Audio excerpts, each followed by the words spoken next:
tradizionale appuntamento con le previsioni vendemmiali, quello che si è tenuto a Legnaro nella sede di Veneto Agricoltura.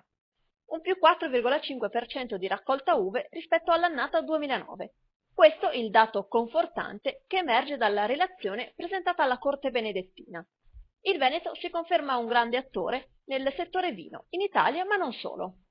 Il Veneto ancora una volta si è imposto a livello di regione, innanzitutto a livello nazionale, perché siamo la prima regione ad imporsi a livello di produzione di qualità di vini, ma soprattutto il quarto esportatore europeo, dove sinceramente Stati Uniti, America, Gran Bretagna e anche Germania sinceramente sono quelli più colpiti dai nostri prodotti, quelli dove esportiamo maggiormente e dove riusciamo a produrre maggiore reddito. Eravamo un po' preoccupati inizialmente da quello che è stato il fattore climatico, il fattore soprattutto della piovosità, che stava dando degli acidi un po' troppo ricchi di acqua, per cui una gradazione, un grado alcolico leggermente inferiore. La quantità e la qualità sono stati invece effettivamente eccezionali. Complessivamente la produzione 2010 del vigneto veneto dovrebbe sfiorare gli 11 milioni e mezzo di quintali di uva.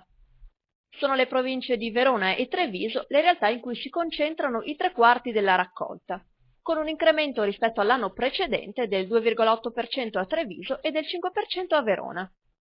Indubbiamente i nostri produttori dimostrano di avere grande capacità e professionalità. Tuttavia è stato sottolineato come oltre a saper produrre sia necessario saper vendere.